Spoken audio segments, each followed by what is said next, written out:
आज मेरे रिश्ते के लिए कुछ लोग आए थे, लेकिन ना जाने क्यों वे लोग मुझे अजीब लग रहे थे। उनके साथ एक उनकी भतीजी भी थी जो और भी अजीब थी। वे अपनी अम्मा के सामने बैठी थी और लगातार एक ही बात दोहरा रही थी, अम्मा मेरी शादी यहाँ मत करना। जबकि मेरी अम्मा गुस्से से बोली, तू पागल हो गई है क्या? इतना अच्छा रिश्ता इतनी आसानी से नहीं मिलता। देखो बेटी, भगवान की मर्ज़ी में खुश रहना चाहिए। ये रिश्ता भगवान की तरफ से तुम्हारे लिए बहुत बड़ा वरदान साबित होगा। देखना, मेरा दिल कहता है कि वे बहुत अच्छे लोग हैं और जो लोग भगवान को नाराज़ करते हैं उन्हें कुछ भी नहीं मिलता। मेरी अम्मा किसी भी हाल में मेरी शादी वहीं करना चाहती थी, लेकिन मुझे वहाँ शादी करना सही नहीं लग रहा था।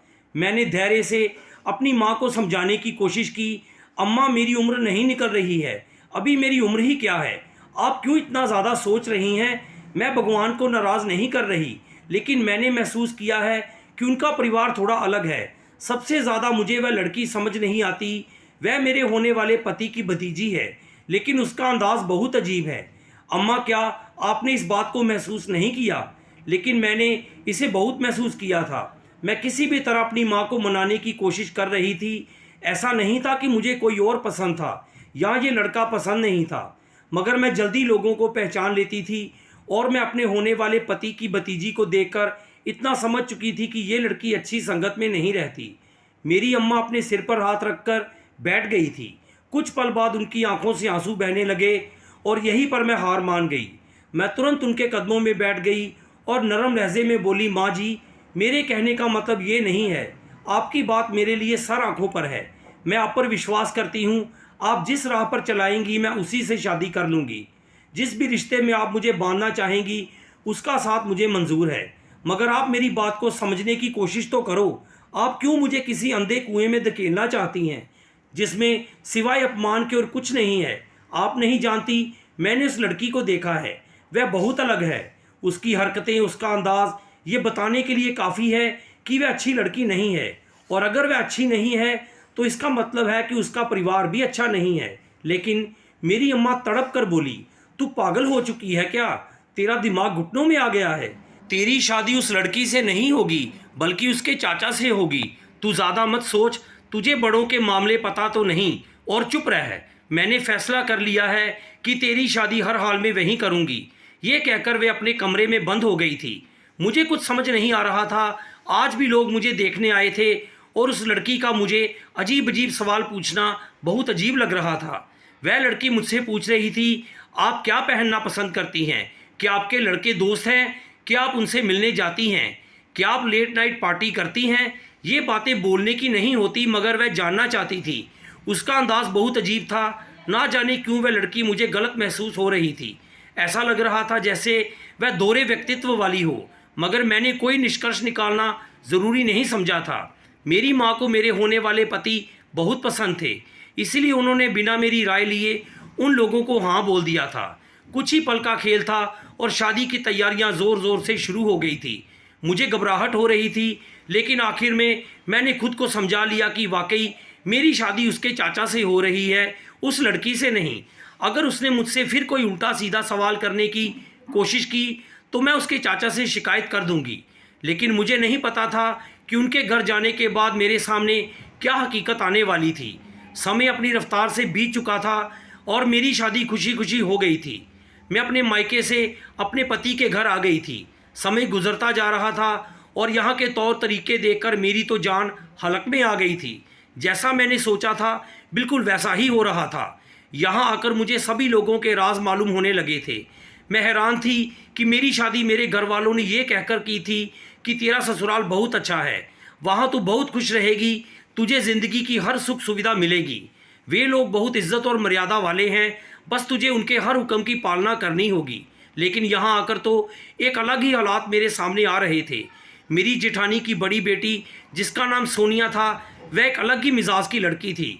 उसकी उम्र लगभग 17-18 साल की थी, मगर उसकी हरकतें किसी 30 साल की औरत जैसी थी।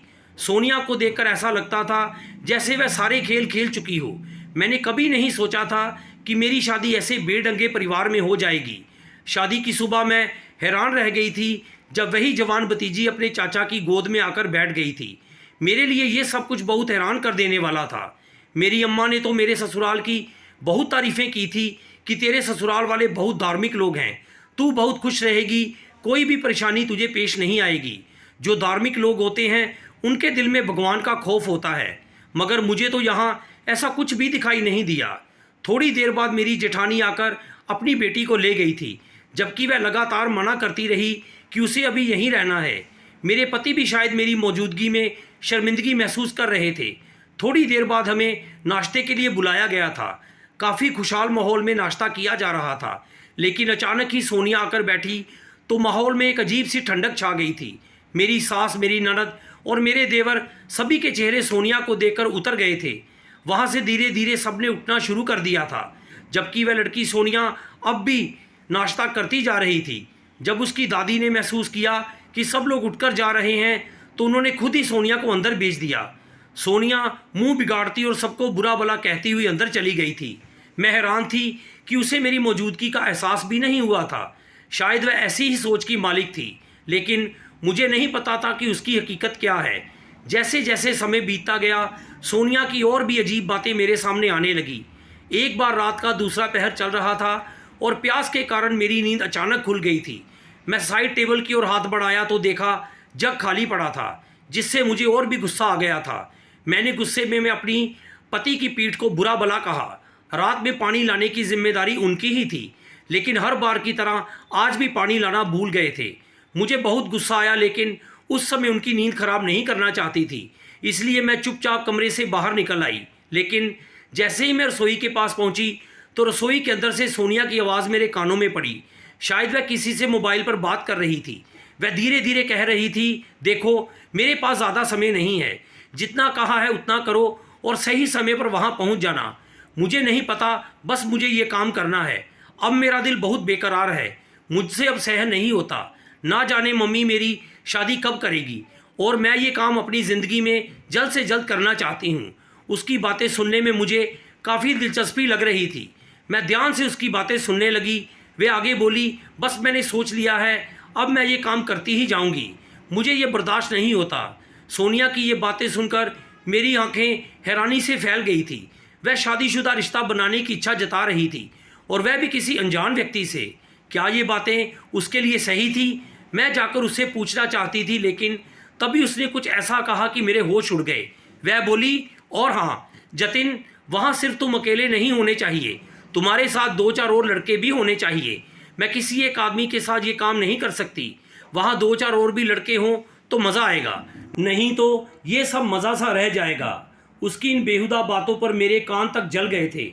अचानक ही वह किचन से बाहर आई और मुझे सामने खड़ा देखकर बगल से निकल गई। उसके माथे पर कोई शिकन नहीं थी और ना ही चेहरे पर कोई घबराहट। वह इतनी आसानी से ये बातें कर रही थी मानो ये उसके लिए कोई बड़ी बात ना हो। लेकिन मेरा दिमाग उसकी इस तरह की बातें सुनकर सुन्न हो चुका था। सोनिया हमारे घर की इज्जत थी, अगर वह कोई गलत काम करती तो हमारे परिवार की ही बदनामी होती। मुझे समझ नहीं आ रहा था कि मैं क्या करूं।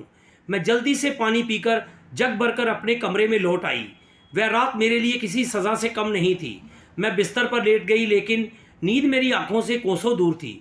मैंने अपने पति की पीठ को देखा तो उन्हें उठाकर ये सब बताने का सोचा, लेकिन मैं इतनी जल्दी किसी लड़की पर आरोप नहीं लगाना चाहती थी। वैसे तो घर में कोई सोनिया को पसंद नहीं करता था, लेकिन अगर मैं उस पर यह घिनौना आरोप लगाती तो सब लोग मेरे खिलाफ हो जाते। मेरी शादी को भी केवल 1 महीना ही हुआ था, इसलिए मैं इतनी जल्दी कोई ऐसा कदम नहीं उठाना चाहती थी जिससे मेरे वैवाहिक जीवन पर असर पड़े। जैसे जैसे समय बीता मैंने चुप्पी साध ली। मैं तो बस सही मौके का इंतज़ार कर रही थी ताकि अपने पति से ये बात कर सकूं। आखिरकार सुबह 4 बजे के बाद मुझे नींद आई थी और मैंने भगवान का धन्यवाद किया, लेकिन मैं ज़्यादा देर तक नहीं सो पाई। सूरज के उगते ही मैं उठ गई और घर की औरतों के साथ नाश्ता बनाने में व्यस्त हो गई। मैं बार बार सोनिया की माँ की तरफ देख रही थी। इस घर में वही एक औरत थी जो सोनिया से बेहद प्यार करती थी। बाकी घर के लोग उसे देखना भी पसंद नहीं करते थे। अचानक मेरा मन हुआ कि मैं उन्हें उनकी बेटी की करतूत बता दूं। जो बातें वह रात को कर रही थी वह सारी बातें उन्हें बता दूं, लेकिन फिर सोचा शायद उसका कोई फ़ायदा ना हो। कौन जाने वह मुझ पर यकीन करेगी भी या नहीं। पर मेरा ज़मीर मुझे चुप बैठने नहीं दे रहा था। नाश्ता करने के बाद मैं ऊपर कबूतरों को दाना डालने चली गई। ये शौक़ मेरे पति का था। घर में किसी को भी कबूतर पालने का शौक़ नहीं था सिवाय मेरे पति के। उन्होंने छत पर एक बड़ा सा मटका टांग रखा था जिसमें कई कबूतर पाले हुए थे। मैंने कबूतरों को दाना पानी दिया और नीचे आने लगी। तभी मेरी नज़र छत के कोने में बैठी सोनिया पर पड़ी, जो दीवार से टेक लगाए मोबाइल चला रही थी। मुझे देखकर वह एकदम से सिहर गई थी।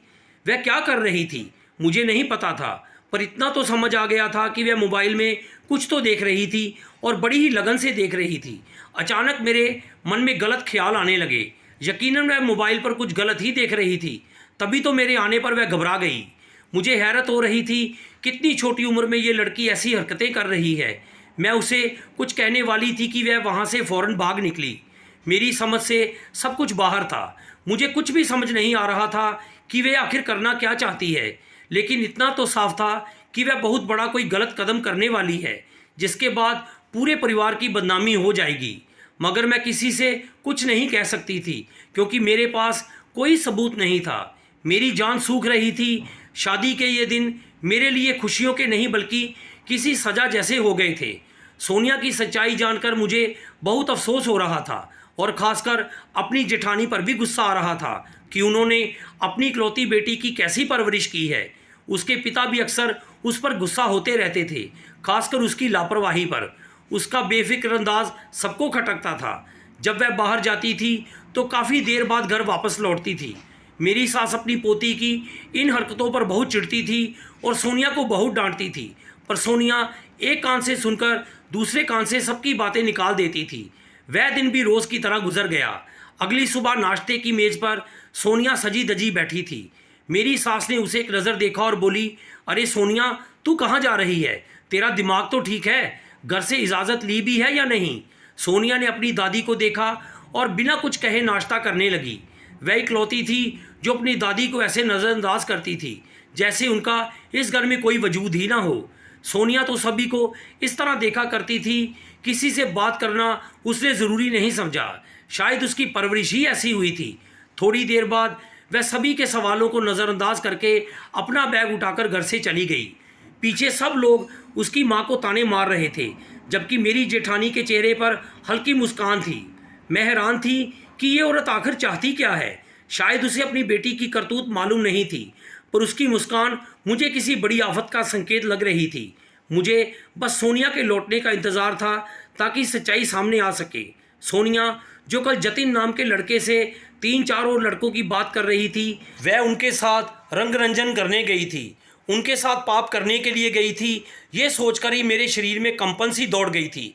सोनिया शाम को थकी हारी वापस लौटी थी और सीधे अपने कमरे में जाकर सो गई थी। वह इतनी थकी हुई थी कि उठने का नाम नहीं ले रही थी। मैंने उसे 2-3 बार खाने के लिए बुलाने की कोशिश की, पर उसने हर बार मना कर दिया। ये देखकर मुझे यकीन हो गया था कि ये लड़की चरित्र की बिल्कुल भी अच्छी नहीं है। मेरा दिल उससे उचट गया था। मुझे उससे नफरत सी होने लगी थी, बल्कि वह मुझे जिन सी लगने लगी थी। जिस लड़की को जायज़ नाजायज़ का फ़र्क नहीं पता, उसे जीने का कोई हक नहीं है। मैं खुद को बड़ी मुश्किल से संभाल पाई और अपने कमरे में जाकर बैठ गई। थोड़ी देर बाद मेरे पति अपने दोस्तों के पास चले गए और मुझे अपनी सास के कमरे में भेज दिया गया। वहाँ पहले से ही मेरी एक देवरानी और जेठानी बैठी थी जो सास से बातें कर रही थी। मैं भी उनके साथ जाकर बैठ गई, लेकिन तभी अचानक सोनिया का जिक्र छिड़ गया। मेरी छोटी जेठानी ने सास से कहा, आप लोगों ने बेवजह ही सोनिया को इतना सिर पर चढ़ा रखा है। उसकी शादी करो और उसे अपने घर भेजो। फालतू में हर वक्त घर में उधम मचाती रहती है। उसकी वजह से सब लोग परेशान रहते हैं। कल भी मेरे पति यही कह रहे थे कि इस लड़की ने हमारी नाक कटवाने की कसम खा रखी है, ना जाने ये हमारा क्या करेगी। मेरी जेठानी भी यही बात कहने लगी। अचानक एक लंबी खामोशी के बाद मेरी सास बोली, बस पराई बच्ची है, कुछ दिन की मेहमान है, फिर चली जाएगी। तुम लोग अपना खून मत जलाओ, जल्दी ही सब ठीक हो जाएगा। पराई बच्ची, इस शब्द पर मेरे कान खड़े हो गए थे। मैंने अपनी सास से पूछा, मम्मी जी, पराई बच्ची से क्या मतलब? उन्होंने मेरी तरफ देखा और कहा, अरे बहू, तुम्हें क्या मालूम, तुम्हारी जेठानी के तो कोई बच्चा ही नहीं था। उनकी अपनी कोई औलाद नहीं थी। सोनिया उनकी अपनी बेटी नहीं है, उसे गोद दिया गया है और बेवजह उसे ढेर सारा लाड प्यार दिया गया है। इसी लाड प्यार के चलते वह बिगड़ गई है। ये बात मेरे लिए चौंकाने वाली थी। मैं बड़ी बड़ी आंखों से उन्हें देख रही थी। अब मुझे सोनिया की बेहुदा हरकतों की असलियत समझ आ रही थी। मेरी जेठानी का धीरे से मुस्कुराना, सोनिया का देर से घर आने पर कुछ न कहना, उसकी गलतियां जानते हुए भी उसे नज़रअंदाज कर देना, आज सब सच्चाई सामने आ चुकी थी। उन्होंने कभी भी सोनिया को अपनी औलाद माना ही नहीं था, इसलिए सोनिया की परवरिश अच्छे से नहीं हुई।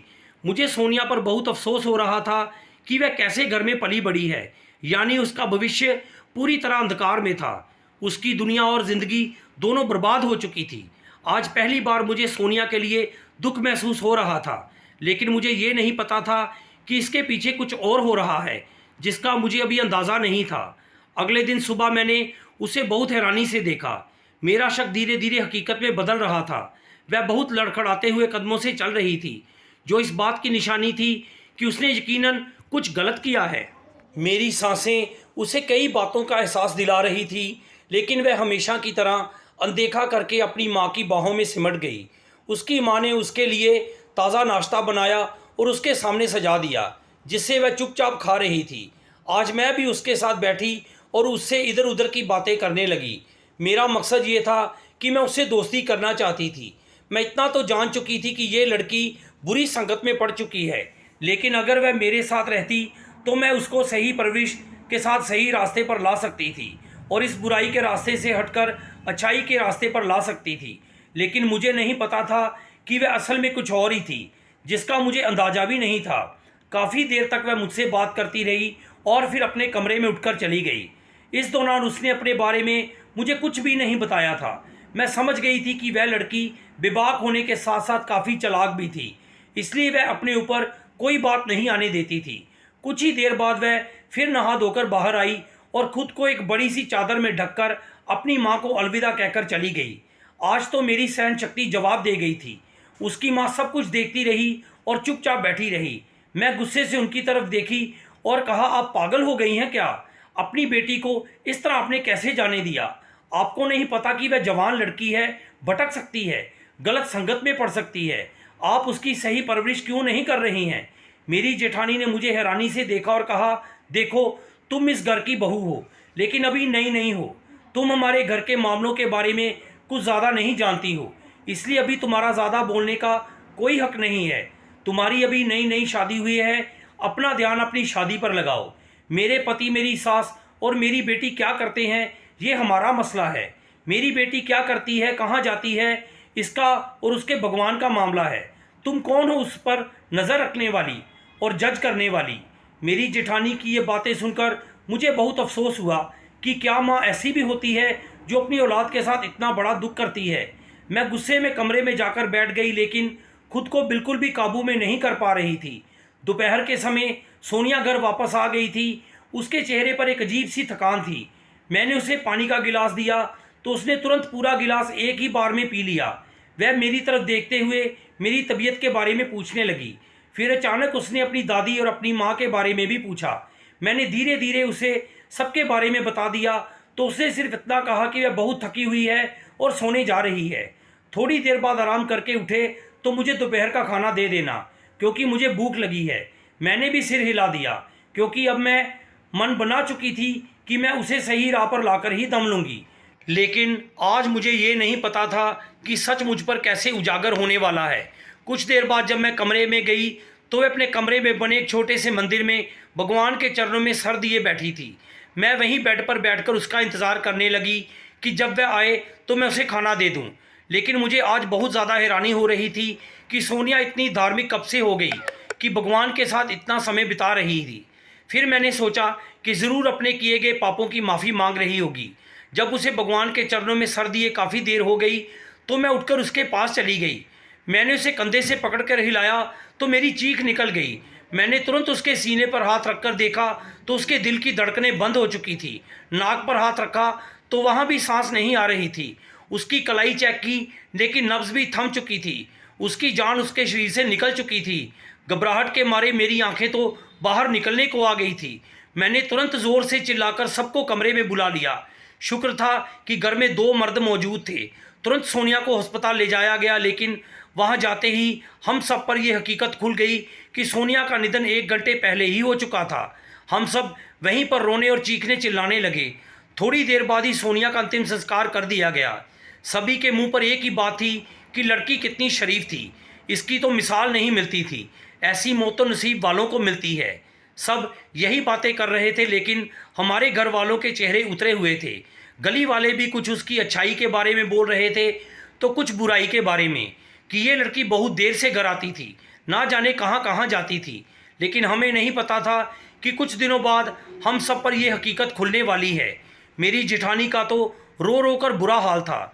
उनकी हालत इतनी ख़राब हो गई थी कि मुझे उन पर तरस आने लगा था। मेरे जेठ ने उन्हें बड़ी मुश्किल से संभाला हुआ था। ये बात तो सच थी कि सोनिया सिर्फ अपनी माँ से ही बात करती थी और किसी से बात नहीं करती थी। लेकिन उनका उसे नज़रअंदाज करना और उसकी सही परवाह न करना मुझे बहुत बुरा लगता था। और आज शायद उसी का नतीजा था कि सोनिया हमारे बीच नहीं थी। लगभग 10 दिन बाद कुछ वेलफेयर के कपड़े पहने लोग हमारे घर आए। उनके कपड़ों से पता चल रहा था कि वह किसी संस्था से जुड़े हुए हैं। उन्होंने आते ही मेरी जेठानी का नाम पूछा और तुरंत ही मेरी जेठानी उनसे मिलने के लिए आ गई। उन लोगों को मेहमानों के कमरे में बिठा दिया गया। पानी वगैरह देने के बाद हम सब भी वहीं बैठ गए। मैं ध्यान से उनकी बातें सुन रही थी।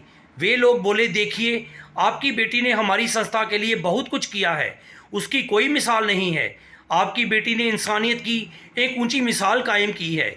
उसने बूढ़े और वृद्ध लोगों के लिए जो काम किया है उसकी तो बात ही अलग है। भगवान उसे स्वर्ग में जगह दे, उसकी आत्मा को शांति दे।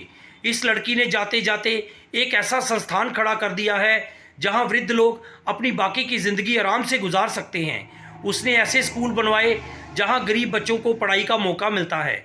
उसने संस्था को इस तरह से शुरू किया कि अब लोग लगातार संस्था से जुड़ते जा रहे हैं। अगर आप सोशल मीडिया पर जाएं तो आपको पता चलेगा कि आपकी बेटी ने क्या काम किया है। हम आपको इस काम के लिए सराहने आए हैं कि आपने अपनी बेटी की इतनी अच्छी परवरिश की है। आपकी बेटी ने विधवाओं और अनाथों के लिए भी बहुत कुछ किया है। उसने जाते जाते इतने गरीबों के घरों में चूल्हे जलाए हैं कि जिसकी कोई सीमा नहीं है। आपकी बेटी की तो बात ही अलग है। हमारा पूरा परिवार उन्हें हैरानी से देख रहा था। वे लोग मेरी जेठानी के सामने एक बड़ी रकम रखते हुए बोले, आपकी बेटी ने हमारी संस्था के लिए इतना कुछ किया है कि ये उसकी तरफ से एक छोटा सा इनाम है। वैसे तो ये उन्हें उनकी ज़िंदगी में ही देने का इरादा था, लेकिन भगवान को जो मंजूर था, अब हम उसकी अमानत में खयानत नहीं कर सकते। इसलिए ये अमानत आपको सौंप रहे हैं। उम्मीद करते हैं कि आप इसे किसी अच्छे काम में लगाएंगे, क्योंकि ये आपकी बेटी की मेहनत की कमाई है। वे लोग ये कहकर चले गए थे और हम सब लोग सन्नाटे में आ गए थे। जो पूरा घर सोनिया से नफरत करता था, कोई भी उससे बात करना पसंद नहीं करता था। यहाँ तक कि मैं भी उसे नफ़रत भरी निगाहों से देखा करती थी, तब उसे बुरा भला कहते थे। सबके मुंह पर एक ही बात होती थी कि वह कहाँ जा रही है, क्या कर रही है। और आज जब सबको सच पता चला तो सबकी आंखों में सोनिया के लिए गर्व था। आज मुझे पता चला कि उसे शहादत की मौत कैसे नसीब हुई, उसकी आत्मा इतनी आसानी से कैसे निकल गई। आज मुझे अपने ससुराल पर गर्व महसूस हो रहा था। मेरी शादी कितनी अच्छी जगह हुई थी। जब मैंने अपनी जेठानी की तरफ देखा तो आज भी वह मुस्कुरा रही थी, लेकिन उनकी आंखों में आंसू थे। सबने उनसे पूछा कि ये सब क्या है, तो वह बोली, मैं सब जानती हूँ। मेरी सोनिया मुझे सब बताती थी, बस उसने मुझसे वादा किया था कि मैं किसी को भी उसके इस कदम के बारे में ना बताऊं। वह कहती थी कि वह इतनी खामोशी से मेहनत करेगी कि उसकी सफलता शोर मचा देगी, और आज उसने वह कर दिखाया है। मुझे अपनी सोनिया पर बहुत गर्व है। ये कहकर मेरी जेठानी अपने कमरे में चली गई थी, और आज मुझे अपनी सोच पर बहुत अफसोस हो रहा था कि मैंने सोनिया के बारे में कितना गलत सोचा था। तो दोस्तों, आपको ये कहानी कैसी लगी, कमेंट बॉक्स में ज़रूर बताएं। कहानी को लाइक, शेयर और चैनल को सब्सक्राइब करना ना भूलें। धन्यवाद।